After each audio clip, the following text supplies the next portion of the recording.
সাথে বিবাহ করেছে আপনার যেহেতু আপনার নতুনই বলতে গেলে 2-2.5 বছর।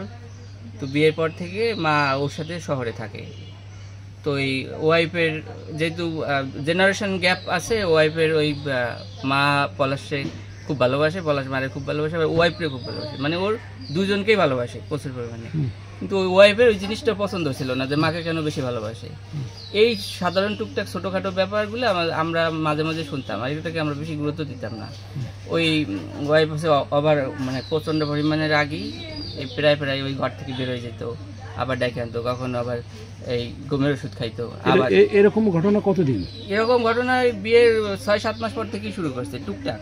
তো আমরা বুঝাইতাম, আবার ঠিক হইতো, এভাবে চলে। এগুলো আমরা কোনো গুরুত্ব দিতাম না, জানি যে বউ শাশুড়ি সম্পর্কগুলো এরকমই হয়। এখন ওর চাহিদা হচ্ছে যে মাকে পাঠাই দাও, এখন ও তো মাকে গ্রামে পাঠাবে না। এই নিয়ে ওয়াইফে যেহেতু ভালোবাসতো, ওয়াইফ দেখা যায় ওই চাপটা প্রয়োগ করতো প্রায়। তো এরকম সবসময়। গতকালকে মার সাথে কথা হইলো, বলে যে ও তো ঘর থেকে বেরোয় গেছে, এরকম দৌড়দৌড়ি করতেছে, গাড়ির নিচে ঝাঁপ দেয়, পলাহানে, মানে এরকম আত্মহত্যার নাটক বিভিন্ন সময় বিভিন্নভাবে করে, যাতে একটু ভয় দেয়, আর বলে যে মাকে গ্রামে পাঠাই দাও। গতকালকে নাকি র্যাব অফিসে গিয়েও করছে, মানে সারাদিন অনেক সিন ক্রিয়েট করছে, গালাগালি চিল্লা করছে ওর বউ, যে মাকে পাঠাই দাও, মা থাকতে পারবে না। তো বলতেছে না, সেটা হয় না। এভাবে বুঝে শুনে অফিস থেকে নাকি অনেকেই বলছে যে এটা শ্বশুর শাশুড়ি নিয়ে একসাথে থাকতে হয়। তারপর বুঝে শুনে নিয়ে আসছে রাতে, আবার আজকে সকালবেলা আবার নাকি আবার সে অশান্তি শুরু করছে, ঘরের ভিতর ভাঙচুর এটা সেটা করে, কাপ পিস ছুঁড়ে ফেলাচ্ছে। এই পর্যায়ে পলাশ অফিসে চলে গেছে, অফিস টাইপে। ও হ্যাঁ, আজকে অফিসে তারপর মা আমাকে ফোন দিয়েছে যে পলাশে তো অফিসে গেলে সবসময় ফোন দেয়, আজকে তো ফোন ধরে না। আমি বলছি যে ধরবে না, হয়তো ব্যস্ত আছে, কারণ ও একটা অপারেশনে গেছে, তো ফোন ধরে না কেন। আমি বলছি আচ্ছা ধরবে না, পরে দাও। এর ভিতরে এখান থেকে সেখান থেকে টুকটাক ফোন আসছে যে পলাশে কী হয়েছে। আমি ফোন দিচ্ছি, কেউ ফোনে ধরে না। এর ভিতরে একটা ফেসবুকে দেখলাম যে ওর রিভলভার দিয়ে যে গুলি করছে সেটার রক্তাক্ত লাশ।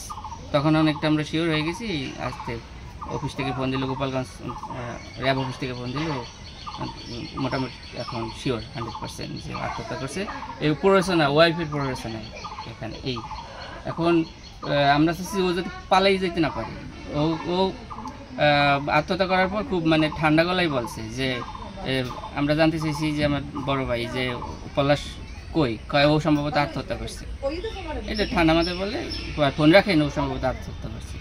এই তারপর শিওর হওয়ার জন্য এদিক সেদিক ফোন দিয়ে আমরা জানতে পারছি যে এই ভাই চলে গেছে। এটা ভোরবেলা মা বলতেছি কি যে আজকে তো আমাকে আর পলাশে মারছে।